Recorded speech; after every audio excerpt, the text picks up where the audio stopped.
Singular matrix कहलाता है। Yes sir. और अगर किसी मैट्रिक्स का डिटरमिनेंट 1 के बराबर हो, एक तो नॉन सिंगुलर भी कहलाता है और दूसरा वो आइडेंटिकल मैट्रिक्स भी कहलाता है। आइडेंटिटी मैट्रिक्स जो है जिसके एग्जांपल में आप लिख सकते हो 1 0 0 1, ये आइडेंटिटी मैट्रिक्स है, उसको हम क्या जाहिर करते हैं, आई से जाहिर करते हैं। 43 हो गए। अगर दोनों ऑप्शन आ गए तो दोनों में, अगर दोनों ऑप्शन आ गए दोनों में टिक करेंगे सर। नहीं, दोनों ऑप्शन एक साथ नहीं आते, एक ही आता है। और इसी तरह से ये लिखा हो आपके पास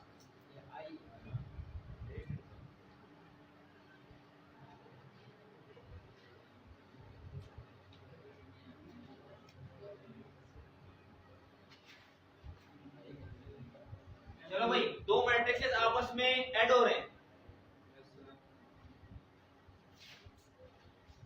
3 3 से होगा 6, 4 2 से होगा 6, 2 2 से होगा 4, 3 2 से होगा तो 5। सर जब ऐसे में होता है तब मल्टीप्लाई होता है। ठीक है, ऐड हो गए, बिठा दें। Yes sir. बिठा दे सर।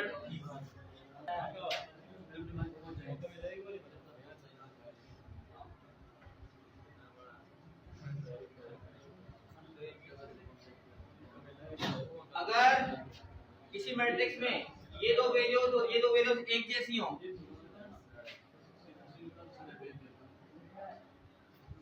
स्केलर मैट्रिक्स कहलाता है। शर्त ये है कि ये दो वैल्यूज और ये दो वैल्यूज सेम हो, यानी कि एक जैसी हो। 46 एमसी की हो गए।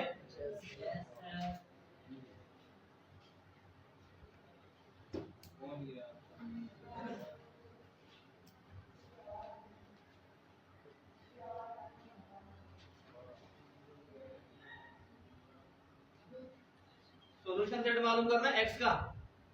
आपको पता है कि जब कभी ये साइन आ जाए मोड के तो सॉल्यूशन सेट के दो आंसर आते हैं, एक प्लस में आता है एक माइनस में आता है, लेकिन माइनस वाले आंसर को आप पहले लिखते हो। ठीक है, तो ये मोड का साइन हटेगा तो क्या होगा, 6 के साथ क्या लिखोगे, प्लस माइनस 6 बराबर है किसके, 3x के। तो एक मतलब इसको प्लस में माइनस में लिखोगे, एक मतलब जो है ना x का आंसर आ जाएगा 2 और एक मतलब क्या आ जाएगा माइनस का 2। आंसर क्या होगा इसका,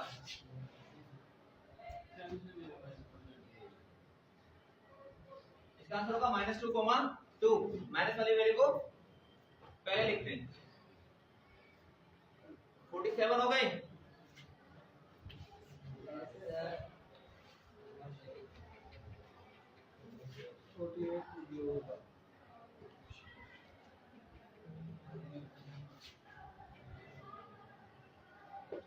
अच्छा भाई, एमसीक्यू नंबर 48।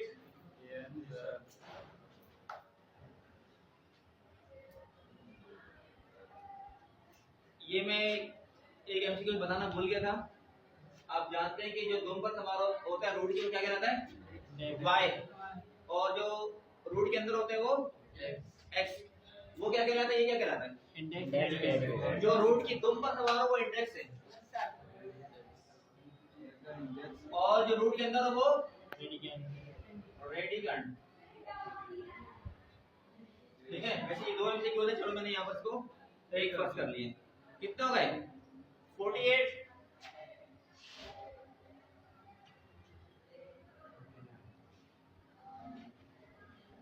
इंपॉर्टेंट एमसीक्यूज अभी जो बता रहा हूं मैं, द मीन रेशियो ऑफ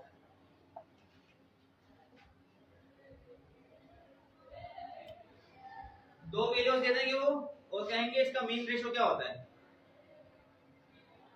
8:32 के अलावा कुछ और दे सकते हैं वो।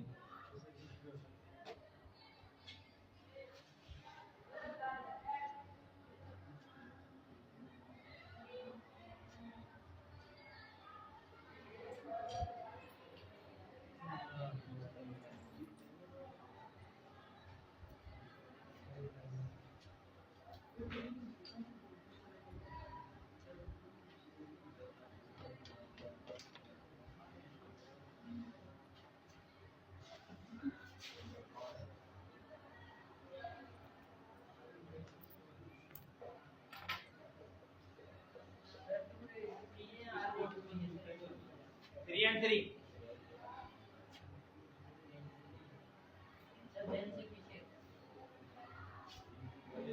3 लिखा हुआ है।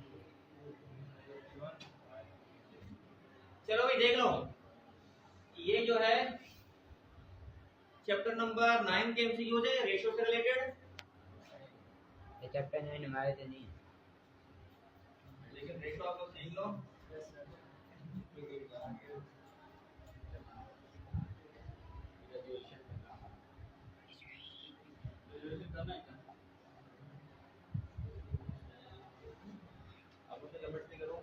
तो देखें द मीन रेशियो, जब कभी मीन रेशियो मालूम करना हो कैलकुलेट दो,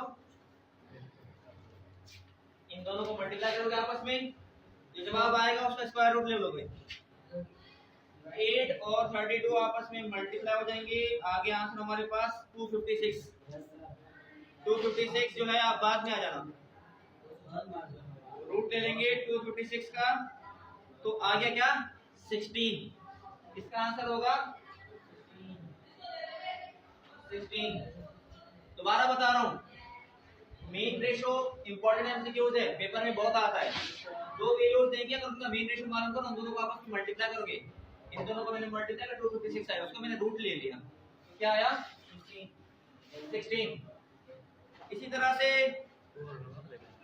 3 ratio 2 is equal to 2 ratio 3, then 3 and 3 are card, ये 3 और 3, ठीक है, और 2 and 2 ये कहलाते हैं हमारे पास एक्सट्रीम। ये जो है ना, तो ये एक्सट्रीम पोजीशन पर है, कोने कोने पर है, और ये दोनों क्या है, ये मीन कहलाते हैं, मीन वो एक्सट्रीम्स कहलाते हैं। अच्छा, इसका डुप्लीकेट रेशियो क्या होगा, ये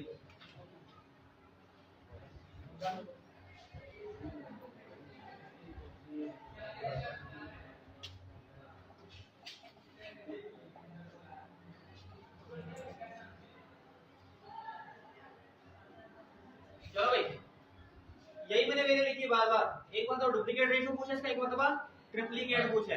जब डुप्लीकेट पूछेंगे इसका तो आंसर आएगा 4x स्क्वायर रेशियो 9। 2 का स्क्वायर लेंगे तो क्या आएगा 4, x स्क्वायर लेंगे तो क्या आएगा x स्क्वायर, 3 का स्क्वायर लेंगे तो क्या आ जाएगा 9।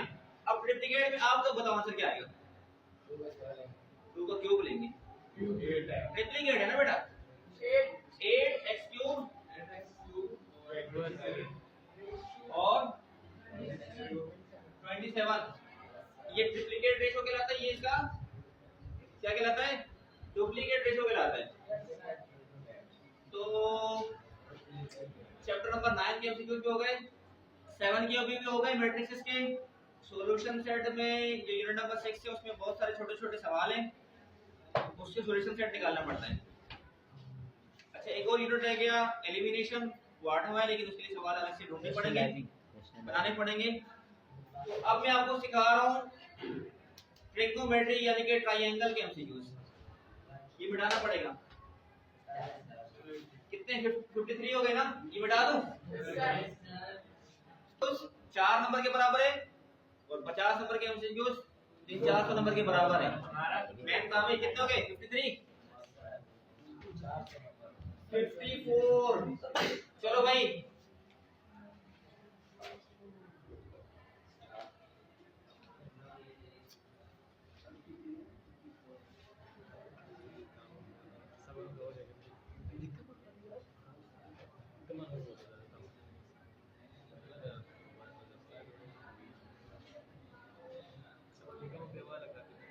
चलो भाई लिखा हुआ है if two sides of a triangle are congruent, अगर एक ट्रायंगल की दो साइडें कॉन्ग्रुएंट हो, कॉन्ग्रुएंट उसको कहते हैं जो मेजरमेंट में सेम हो। देखें एक ऐसा ट्रायंगल जिसकी दो साइडें एक जैसी हो, ये दो साइडें से क्या है एक जैसी है, तो ट्रायंगल क्या कहलाता है, ट्रायंगल कहलाता है हमारे पास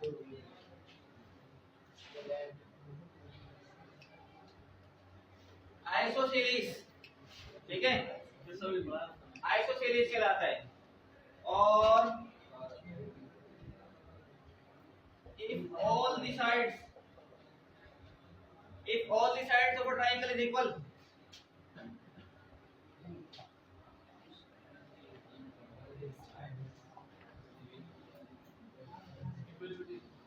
अगर एक ट्राइंगल की तीनों साइडें क्या हो, इक्वल हो, एक जैसी हो, फर्ज करें कि हमारे पास ये ट्राइंगल है,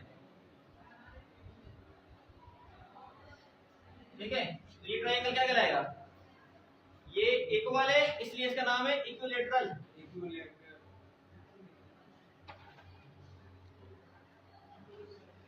ठीक है, और इसी तरह अगर कोई एक ऐसा ट्राइंगल हो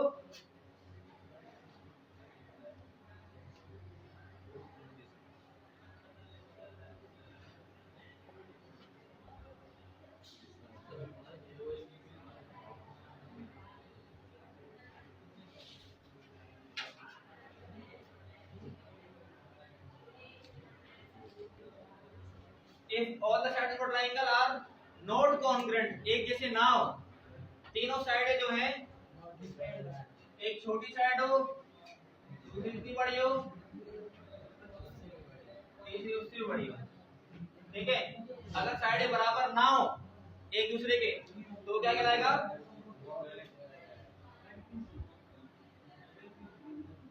इसके लिए ट्राइंगल कहलाएगा। इस तीनों में से, इन तीनों में से एक एमसीक्यू पेपर में आएगा, ठीक है, और इसी तरह अगर आ जाए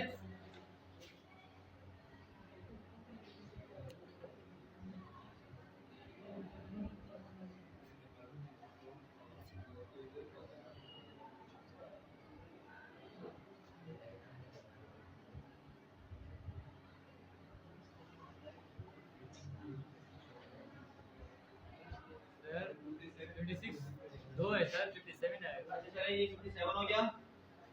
इन अ राइट एंगल ट्रायंगल, एक राइट एंगल ट्रायंगल में one of angles of a triangle is, एक एंगल क्या होगा 90 डिग्री का होगा। ये हमारे पास क्या है, राइट एंगल ट्रायंगल। इन तीनों में से राइट एंगल ट्रायंगल ये है, अगर एक एंगल 90 डिग्री का हो तो वो क्या कहलाता है, राइट एंगल ट्रायंगल कहलाता है, ठीक है। और इसी तरह से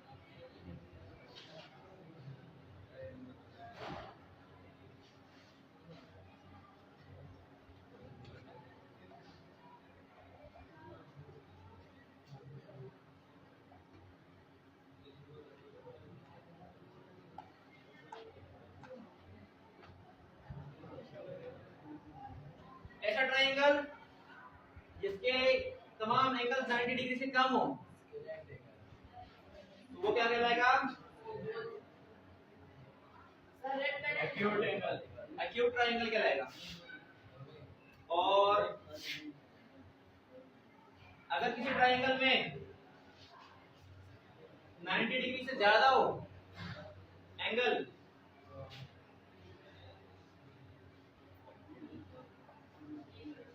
ग्रेटर देन 90 डिग्री हो तो मतलब ट्रायंगल ऐसा बना हो, आपको पता है ये ट्रायंगल है, या और करना, अगर मैं यहाँ इसको यूं लेके गया तो 90 डिग्री बनेगा,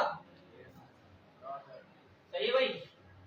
अगर मैं इसको यहाँ से यूं ले गया तो क्या बनेगा 90 डिग्री, अगर यहाँ से मैं इसको यूं लेके गया 90 डिग्री से कम बनेगा, सही है।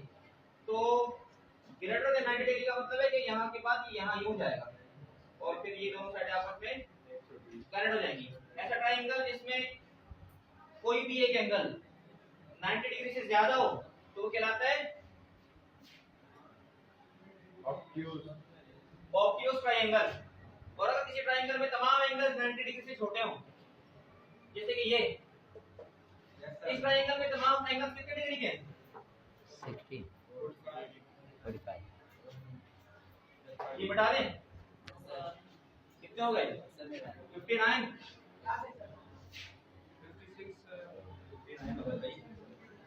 सर कितने का 60 बस एंड है, 60 से 70 के अंदर खत्म हो जाएगी।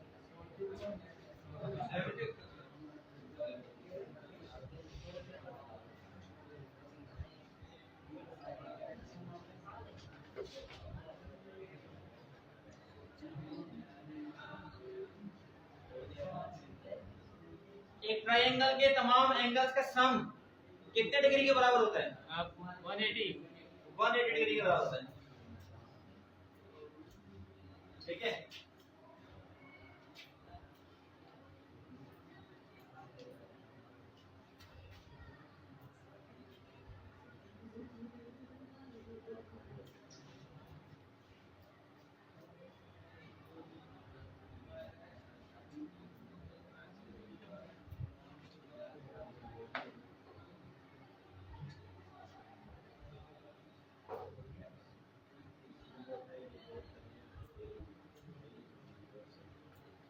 अगर ट्रायंगल का एक एंगल 120 डिग्री के बराबर हो तो दूसरे कितने कितने के बराबर होंगे?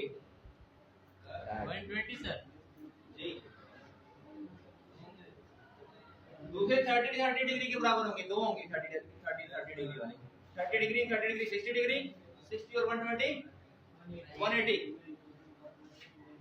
अच्छा, ये 62वां और 63वां ये दो अहम है, इसमें से एक पेपर में आता है। The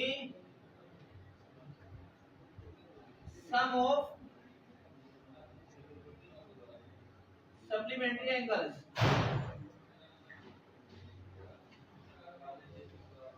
बराबर है कितने के? इसी तरह आता है 180 the sum of complementary angles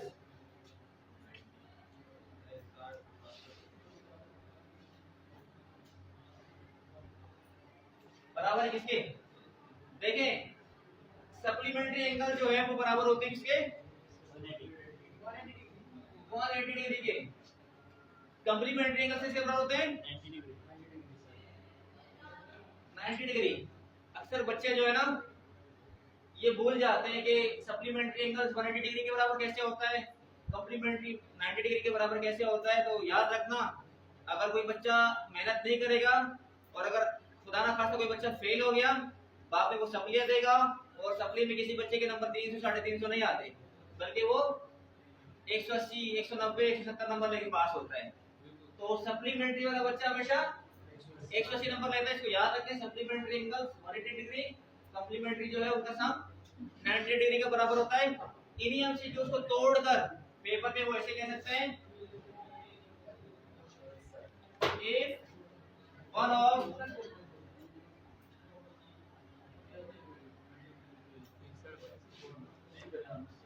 complementary angles is 60 degree,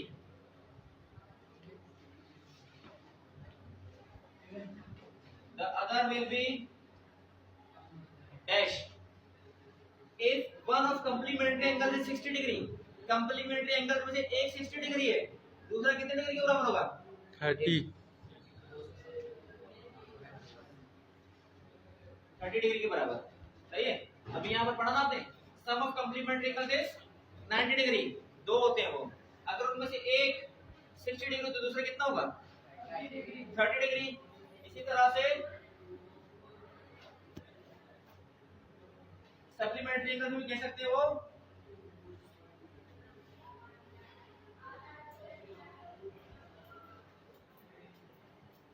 if one of supplementary angle is 100 degree, the other will be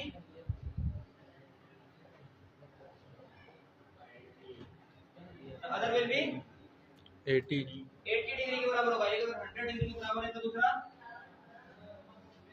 80 degree के बराबर होगा।